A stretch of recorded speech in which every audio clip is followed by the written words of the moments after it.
What's up, everybody? Welcome to another Addictive Fishing podcast. Today, we are going to be talking about summer steelhead, just in general, too. Just all things kind of summer steelhead. And today's podcast is sponsored by our friends over at Procure, making all the wonderful scents that we all use so much. All the time. Love them. And today, we have kind of two special guests. Gage from King Jigs, and then we have our fine, young, strapping gentleman, Colt Shepard. What's going on? Voice yeah. cracking all. Voice cracking all. Yep. Young gun over here. But yeah, let's freaking hop right into it. Let's do it. So summer steelhead, guys. How's it been? Colt, you've been out there. I've been out there a few times. Not too much, but there's definitely fish out there. It seems like more than the past couple years. Like this time of the season. Yeah, this time of year, for sure. Yeah. Early in the season. More fish lower Columbia, too. Like guys down Plunk and Low have been getting them pretty good. Yeah, for sure. For sure. And then, Gage, have you done any I've summer done steelhead up in your a little zone? bit of summer steelhead fishing, just mainly on the Click a Tap. I went with Hunter Clack not too long ago with Clack's Bag and Tag Adventures. We got a couple. Nice. Lots of trout.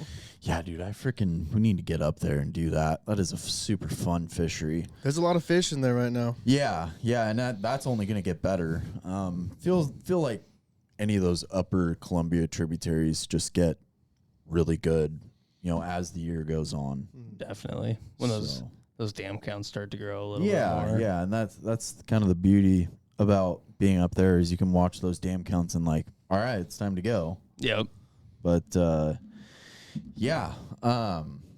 speaking of Procure, what's your guys' favorite scent to put on a jig, a bead, a worm, your spinner? Overall, or just for summer steelhead? For summer steelhead. Call me crazy, but the winter chrome blend that we make, I still use for summers, and it smashes them just as good as winters. Dude, I was gonna say the same thing. That winter chrome blend is just, it gets them. It just works. It's weird. Fish like eggs. Yeah. That being one of the main ingredients in our winter chrome blend. Exactly. It's weird how that works. Yep. Yeah, we put some of the main foods that the steelhead eat when they're out in the ocean. Yeah. Into that bait or into that scent. Eggs. But majority base Mainly eggs. Gage, what's yours?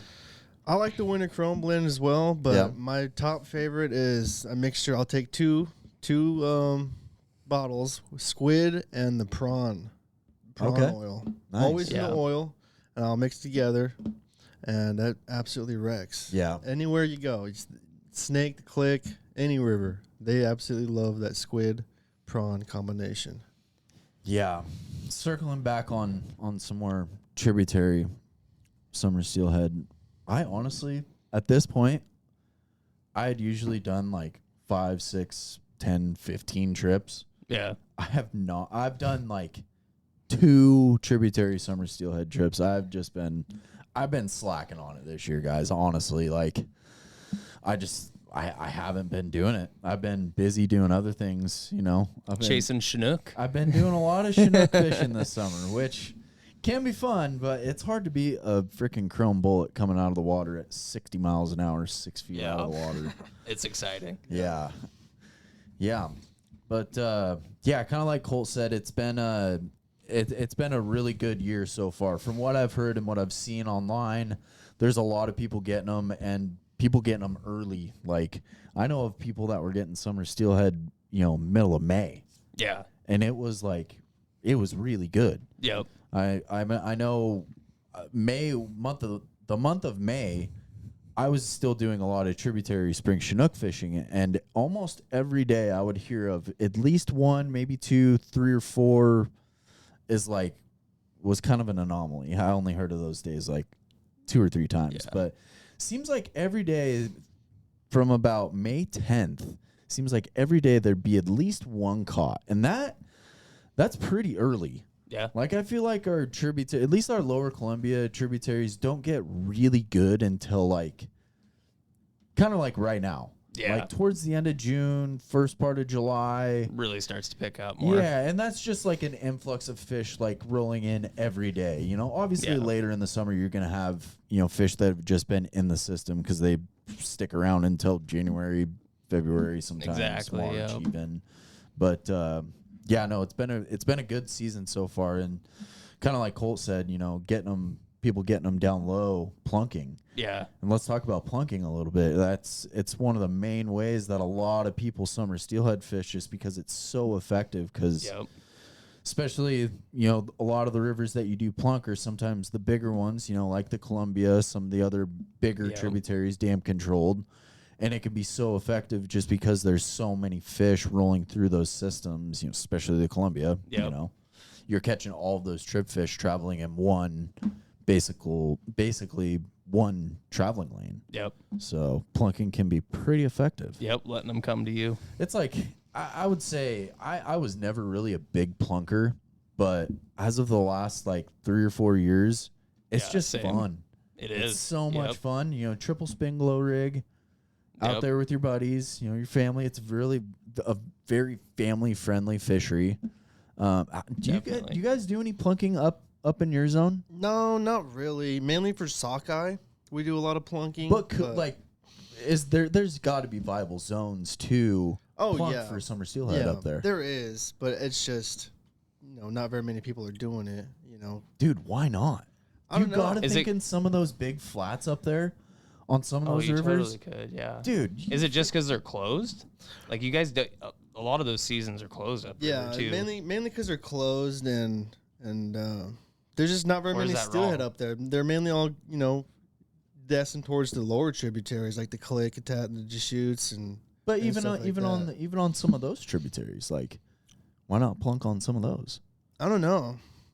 Clickitat is like really shallow, so people mainly just back troll plugs and stuff over there. Yeah. I know on the snake, people. We're just dropping river names, folks. We're just dropping them. Oh yeah, we can't do that. We're just dropping them, I guess. We gotta we can't. Gage is new, guys. Sorry, I'm bad. Gage is new, guys. He might be a little nervous, but you know, he's killing it. He's killing it. He's doing good. We're out here killing it. You know, maybe just back it off. I'll just tone down the river names. Back it off on the river names a little bit. You can talk about zones. You know, a lot of times if you say Upper Columbia tributaries, you know, a lot of people kind of know. Yeah. Okay. So I'll tone it down a bit. Anyways, yeah, I mean, I wouldn't, dude. You put a 6-inch dropper out there with a freaking spin glow and a coon shrimp, dude. They gotta eat it. Oh, they will. They got 100%. Everything loves a spin glow and a coon shrimp. Yeah. But I mean, let's talk about some of our favorite ways to target them in the tributaries. Like mine, bobber and jig. I was just gonna say it's got to be either bobber and jig, or there's only the one other and coon shrimp. Diver and coon shrimp, man. Dude, the spinner bite. The spinner bite is sick. The spinner bite. They rip it out of your hand. You can't double on a spinner though. I guess you're right. Well, some of these tribs and some of the other rivers, you have that 2-rod endorsement. You can go out there and fish 2 rods by yourself. That's true. Diver and bait is hard to beat. Some true chaos. Those takedowns are pretty savage. Yes. They are, yeah. Bobber and jig and then diver and bait for me.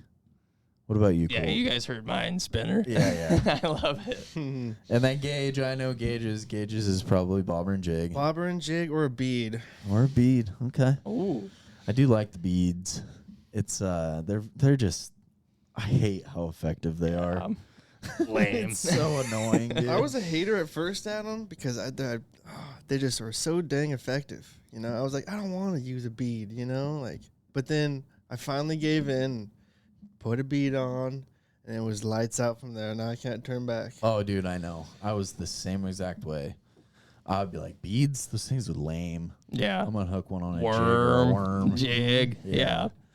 But yeah, once you fish a bead and you hook as many fish as you can hook on them, it's hard to deny it. You can't. Yeah. You can't. If you do deny the bead, you're living under a rock. You're just a hater. Yeah. What color bead? What size bead for the tributaries? What are you thinking? for summer What steelhead? are you running? Yeah.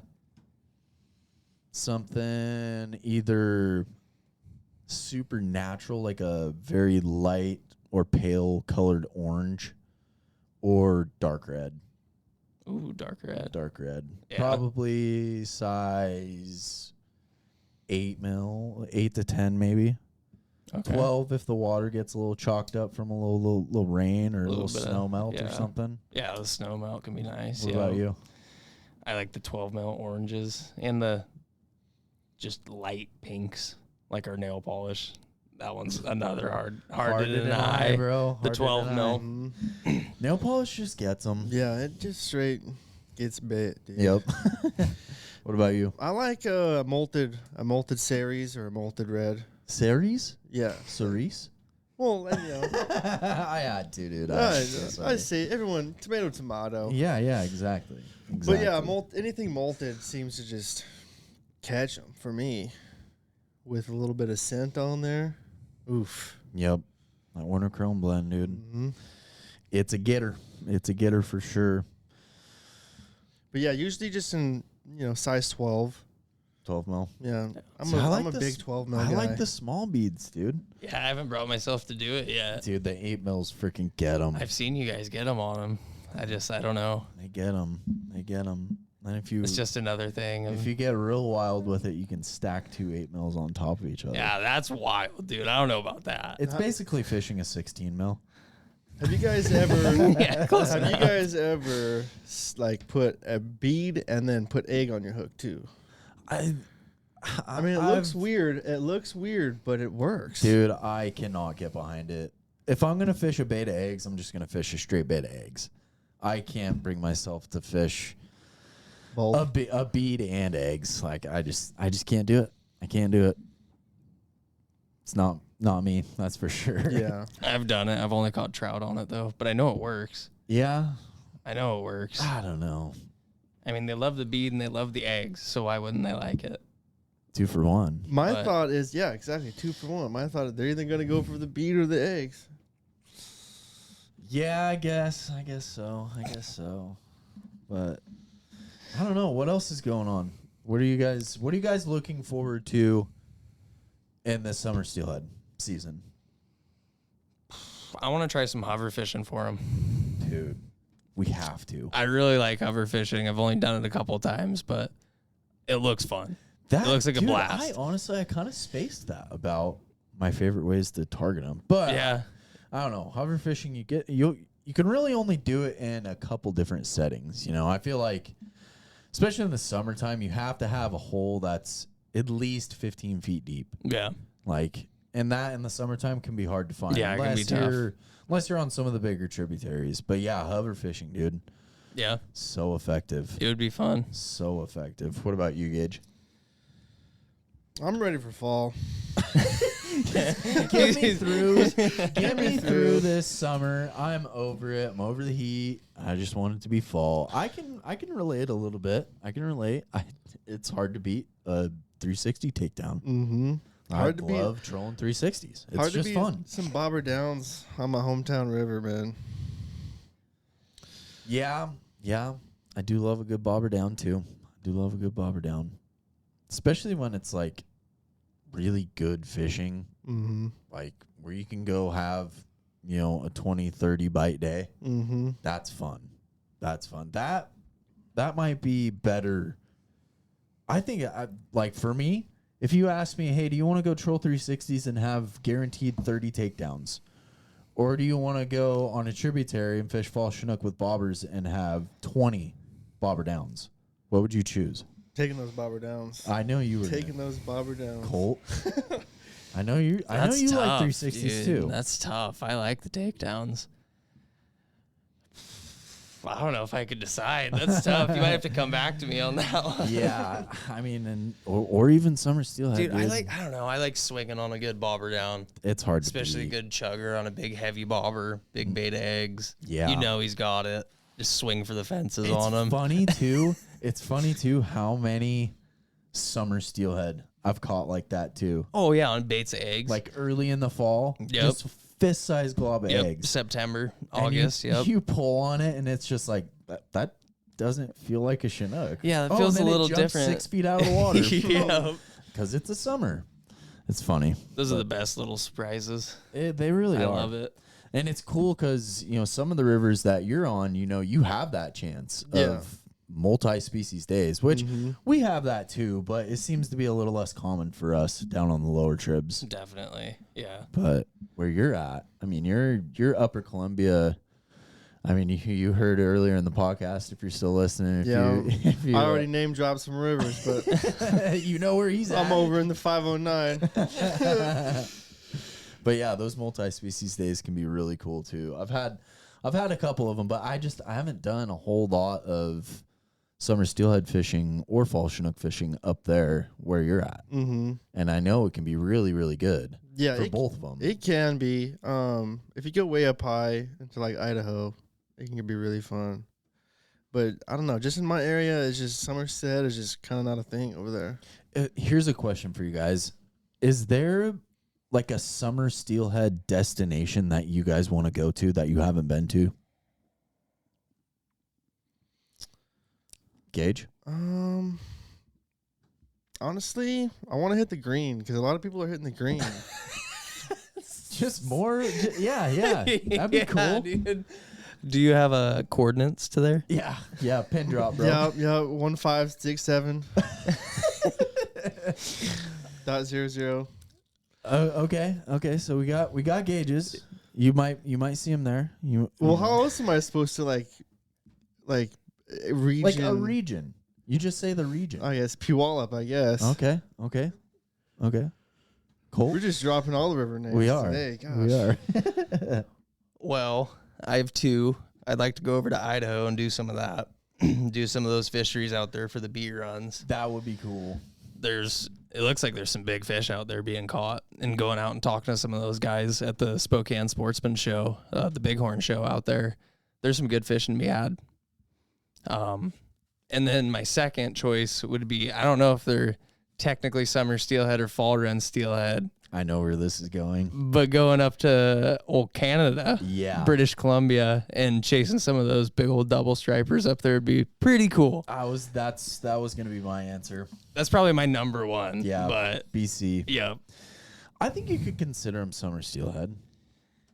yeah. I mean, I don't know, dude. I don't know. I don't know what they are, but I want to go catch them. Let's do this. How about in the lower 48? So you're kind of limited. You got lower 48. California, Oregon, Washington, and Idaho. It's pretty much it. Yeah, then it'd be Idaho for sure, doing those fisheries out there for the Yeah. beat runs. Yeah, I would have to say the same for me. For my lower 48, Idaho. And it's cool because it seems like there's a handful of different options. They do have some small river stuff, drift boat stuff, raft stuff. Oh yeah. But they also have, jet boat stuff. Yeah, definitely good variety that they got going on out there. Yeah, and I heard, this is right up your alley, Gage. They do a lot of jig fishing up there. Oh yeah. That's one of the main things they use up there is jigs. Do you have a lot of customers? So Gage, I don't know if you guys have listened to, we just did a podcast earlier where we kind of highlight Gage, and Gage owns his own jig tying company, and it's King Jigs. So do you have many customers from Idaho? Do you know? No, not really. No. There's a lot of people that tie in Idaho and people buy from them, but mainly just people local. Yeah, around the valley buy from me and stuff. Yeah, but that I honestly don't get too many. Dude, that's a market that you gotta hammer on. Yeah. Gotta tap into it. You should come out with an Idaho series. Yeah, dude, I should honestly. That would be a come great out with an Idaho jig, dude. Because I know what type of jig they bite on up there and stuff, like a Hawken type jig. Yeah, or like something like that. Mm-hmm. I got a perfect idea for that. There you go. But one thing I didn't bring up on the other podcast was I have not spent a dime on marketing. Dude, I have not spent a single penny on marketing. I haven't done any ads. I haven't done anything. It's just word of mouth and Instagram. And honestly, a lot of business that, I don't know. There's other business that you want that isn't word of mouth, but business that is word of mouth is usually the most genuine, and people really care about it. Yeah. Like, I don't know, at least in my industry, being a fishing guide, word of mouth is some of the best advertisement that you can do. Yeah. That you can have. Mm-hmm. But yeah, I mean, it definitely helps. Yeah, it helps. It helps, when this person says, "Oh, I'm using this King Jig," and really, I've never heard of that guy. Well, I better look him up and Yeah, and exactly. try him out and stuff. Some paid advertisement is definitely not a bad idea, though. No, For sure. I've been thinking about doing it here soon. I just been needing to stack some cash. Yeah, and with your new, I mean, just kind of going back to Summer Steelhead here, because this is what this podcast is about. I'm stoked to get some of your new jigs in hand. Yeah, they work really good. Like Marlon was saying, we went out and tested them on that first day, and Hayden hooked one. And it's just kind of explain to the people kind of what, your classic jig is, and then what your new jig series, because it's called the Lockjaw series. Lockjaw series, yeah. So talk about, its profile. It's like why you called it the Lockjaw series. Like, well, it's kind of just a small profile jig, schlopping with like a lot of tinsel in it. And that kind of mimics a bug. Yeah. And I was just going to say, when fish are lockjawed, like, for people that don't know, when we say lockjaw, that means like when the fish are there, but they just will not bite, or you just have a really hard time getting them to bite and hang on to stuff, and that is where Gage came up with the Lockjaw series. It's such a small profile. That's something that you definitely do when fish get lockjawed, is size down everything. Mm-hmm. And a lot of these jig manufacturers and jig makers are, they make a jig that, either keeps its profile or has some sort of a body that holds, substantial profile in the water. And that's something that the Lockjaw series doesn't do. No. And it's a very small, like you were saying, it's kind of a hybrid between a jig and a fly. Yeah. So Kind of like a traditional stead fly. Yeah. But just on a jig. Yep. You can put bait on it, shrimp or egg, and douse it with oil. Douse it with your scent, and it works just as good. Can't beat that Procure oil. It's true. Out there. What are you tipping your jigs with? Shrimp. Both you guys. Shrimp. What kind of shrimp?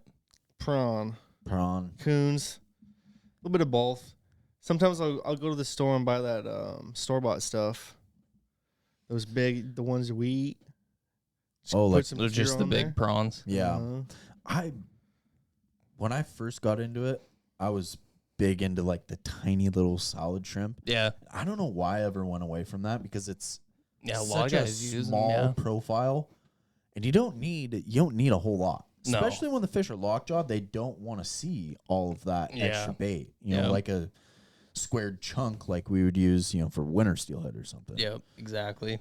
But yeah, and we were just talking about using 8 mil beads. Yeah. You can use a salad shrimp; they'll see it just fine. For sure. And you can just thread it on the hook. It looks it doesn't stand out. It blends in really nice. Yeah. But it adds to that aspect of bait. Yeah, definitely. But yeah. I mean, what else can we talk about for summer steelhead? There's so much. Coon shrimp. Mm-hmm. Dude. What are you doing with your shrimp? What oils are you throwing in there?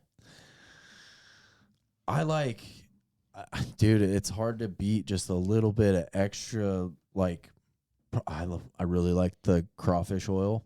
Yeah. Mm-hmm. Yep. Adding that to your coon shrimp, that can be, I don't know, I wouldn't say it like makes a huge difference, but it definitely makes you feel good when that's the shrimp getting bit, is the shrimp that you put crawfish oil on. Yeah, that's true. Yeah. So, It's more natural. That's what they're eating, Yeah, for sure. And I think that's a lot of what comes down to, summer steelhead, getting summer steelhead to bite, is just being natural. Like, Yeah.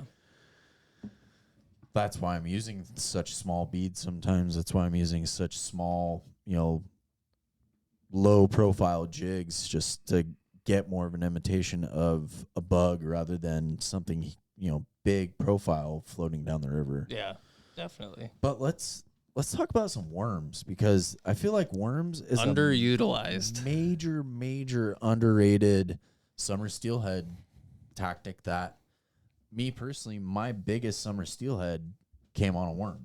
Yep. I feel like something that is way underutilized and underrated is the worm, and you're going to get a lot of your aggressive, like, first pass biters. Yeah. Yep. The ones that want to eat. Yeah, the ones that just have kill on their mind. Yep. And the other thing about a worm, too, guys, is think about an earthworm floating down the river or a baby lamprey, like out in the ocean, because I think a worm presentation imitates a little bit of both. But think about those two meals. Those are some of the highest regarded meals, to steelhead. It's a high protein meal.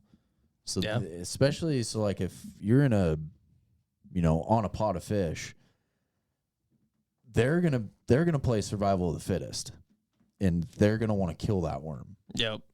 Because they want to eat, they want to be healthy, and they're not gonna let Joe Schmo behind them or right beside them get to that worm before. Exactly. They got to stay in the river a long time. They do got to eat when they get in there. Yeah, yeah. So I think worms are very underutilized. Definitely. What color worms? Like, what's your favorite worm color for the summertime? Definitely, since we have clearer water typically. Yeah. In the summertime, I like a lot more translucent, almost like nail polish colors. The chrome candy that we make is good. The nail polish Mad River worm, something like that. The lighter, like baby pink almost. For sure. Yeah, those are hard to beat. I'm gonna say Sloppy Smith. Yeah, the Sloppy Smith is probably my favorite summer steelhead worm. And that little blue tail, they love it. I don't necessarily fish a lot of worms for summer steelhead, but when I do, that's like a staple worm. Like, it's hard to beat a pale pink and pale blue. Definitely. Like, put together. Especially for those fresh fish. I love it. For sure. For sure. For sure. Now let's get into a little bit of I'm going to just go at this. Do you like to hike for summer steelhead, or do you like to float? Like, what's your favorite way to target them, on foot or on the boat? A good mix of both. Okay. I like, because I love floating down the river and fishing out of the boat, getting the plug on them, getting to fish divers and bait and do that kind of thing, hit more water in the raft. But I still love to hike in the canyons and chase them on the bank, hopping around, hole hopping, sneaking up on them. I was going to say there's definitely an aspect of hunting that goes into summer steelhead. Definitely. Especially when you're hiking. Yep. Like floating, you definitely have to, boat positioning absolutely is huge in the summertime for floating. Yep. You can't float right past the fish, or especially when you have 25 foot of visibility, or exactly. Crystal clear water. Yeah, that's something. So let's just lay a scenario out there. You're walking up to a hole that has fish in it. How far away are you trying to stay? It kind of depends. If the slot is right, like on my side of the river, I'm going to be back a good ways, 15, 20 feet, like pretty far. I try to take into consideration how much visibility there is. Definitely. Yep. And try and at least double that. There you go. Yeah. I feel that's like a good rule of thumb. I feel like you don't. I mean, you got to be away from them, but you can get a little bit closer than what I think people think. Yeah, definitely. I like to be cautious. I like to be cautious too. I stay off them pretty good, and I'm fishing a lot of very low, super clear. When I'm these small rivers. When I'm at least what I'm talking about right now. Yeah. Light line, that like small bobbers, the whole nine. So you're kind of half and half. You like to float for them. You like to hike for them. Yeah, I like a good mix. Definitely. What about you, Gage? I'm probably, I don't really do too much summer steelhead fishing, but when I do, I'm just hiking in. Because I don't really know, hot take here. I really don't like trolling or like boating, like rafting and stuff. Bro, you kidding me? Well, like, I don't know. I just like, it's more rewarding when you go hiking out there and like just getting them by yourself. For sure. I can get that aspect of it. The reward aspect. Hiking in, getting to a spot, hooking fish, landing fish. Feels good. Yeah. Feels good for sure. Me, I like to float. Shocker. I like to hike, but I like to hike in the fall time with my rifle. Yeah. Hunting. Oh, we all love that. Like when I go hike, people always ask me, like, I have clients hop in the boat like, oh, what do you do for fun? Blah, blah, blah. And I'm like, I like to fish. I like to hunt. And they're like, oh, you don't like to hike or like do any of that? Because I get a lot of clients from out of town or like out of state. And they're like, oh, Washington, Oregon hiking. And I'm like, yeah, I like to hike, but I like to hike with my 7mm on my side. Exactly. Yep. The only kind of hiking to do. Yeah. So I would say floating for me. I just it's hard to beat, dude. It really is. And it's cool, like, knowing that, yeah, you can hike up to fish and catch them, but it's just the aspect of, like, boat positioning. Like, you got to have your boat in the right spot or you're not getting them. Yeah. Yep. So that's kind of more my aspect of, like, your guys is hiking in. That's my reward. Yeah. Like, knowing that I put the boat in the right position to where they can't see us and we have the best line angle, the best, point of attack that is possible. And a lot of times, too, being in the boat is better because you can get to more holes. You can access more water. Yeah, no, I totally agree. That's another reason why I like floating so much is, there's definitely, especially on some of these smaller rivers, like, hiking can be really, really effective, but there are some spots that you just can't hike to and you can get to from a boat. Exactly. That's probably that. I would say the boat positioning thing, and then, just being able to target that much more water, from the boat. I feel like that's probably, top two reasonings why I like floating for summer steelhead. Yeah. Definitely. Yeah. Now, how many rods do you carry with you when you go summer steelhead fishing? All of them. 10 of them. Yeah. I look like a bass fisherman out there. No, a lot of times I'll try to stick to 2, but it's usually 3. I'll have 2 float rods and a hardware rod. Yeah. I know this podcast might sound a little bouncing around everywhere, guys, but we're just firing at the hip, We're just... There was no plan. There was no plan. We just came in here and we're like, let's just talk about summer steelhead because it's fun. Who doesn't love summer steelhead? And Colt, that's like one of his specialties, Freaking guy. Oh, I wouldn't. Dude, I wouldn't go that. I mean, I get some fish. Yeah, I catch some fish. I have fun. He hammers them, guys. Don't let him downplay you like that. And then Gage, you said you don't do a lot of summer steelhead fishing? No, not really, because there's not much in my area to fish for. But the jigs that he ties, guys, they are deadly effective for summer steelhead. Like, Yes. like I said, I'm super stoked to get some of those Lockjaw series jigs in my box just because I know, like, even a lot of our winter steelhead fisheries, like, Definitely.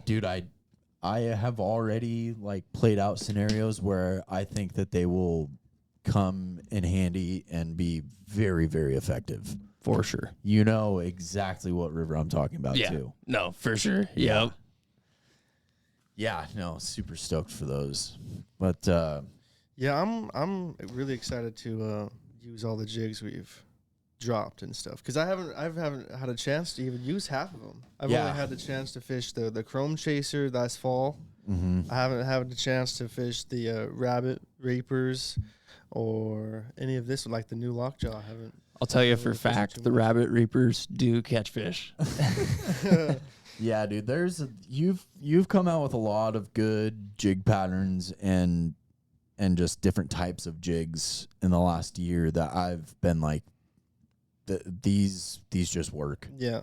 They work. I've always tried to come out with like different, designs. I'm not trying to copy anyone or I feel like be called a copier. Yeah. And I feel like that's kind of what sets you aside from a lot of the bigger jig manufacturers is you're not pumping out those like major retail numbers, so you can take a lot of those, you know, custom orders, Yeah. and like you can really dial in, you know, exactly what colors, exactly what, you know, patterns and types of jigs that, you know, you want to tie. So that's like you were saying, the Chrome Chasers, the Rabbit Reapers, the Lockjaw series. I mean, there's just a The ton. Winter Strike one even. Yeah. No, I'm stoked to get some of those. Yeah, I haven't even fished that one yet either. So, dude, you got to get on. You got to do some product testing, man. I mean, I know they work because I've used You've them all. Catching them. But just like I said, you know, just there's not very many opportunities over there for me to catch summer steelhead. So I just have to wait till fall, and you know, and dude, whenever you beginning of come the down, year. you just got to bring a handful of rods and just make it a point to go out every night you're here. yeah, Dude, that's some of the best That's what I've been timing. doing. Let's talk about some of the timing for these fish. Like, what's your favorite time? What's the most productive time you guys think for summer steelhead? Like, time of day. Anytime the sun is off the water, in my opinion. So early morning or late evening. Late at night. Yep. The witching hour bite. Yeah. If I had to pick one, though, it'd be early morning for sure.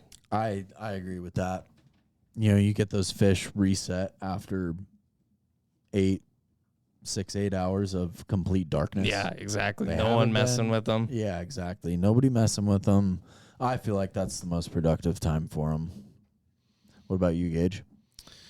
I know that you don't do a whole lot of summer steelhead fishing, but I mean, just fishing in general. Early morning Yeah. on my river.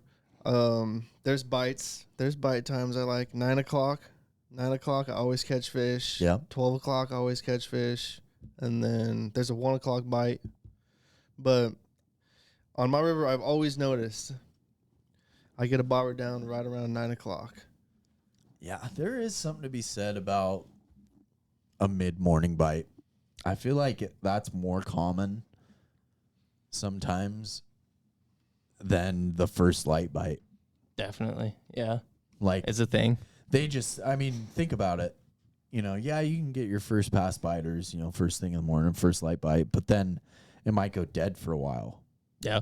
And then think about the next time you get bit, you know, couple Yeah, it could be hours, a few hours, into yep. it. They either get, what do you think makes them just all of a sudden, you know, especially when you know it's the same fish, you can see them.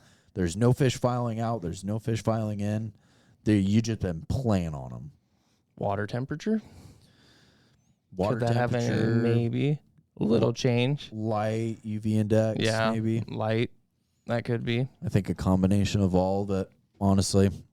Combination of all of it. Them getting mad. You know, the sun hitting the water just right. Could be. Yeah. Yeah. 100%. 100%. I'd Gage. probably say, I don't know. It's kind of a weird, but tilt. Earth tilt.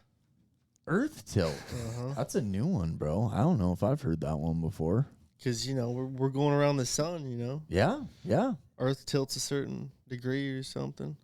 That dude, if you find that like thing and you are like, it's the earth tilt, please let me know. Yes, please let us know. Yeah.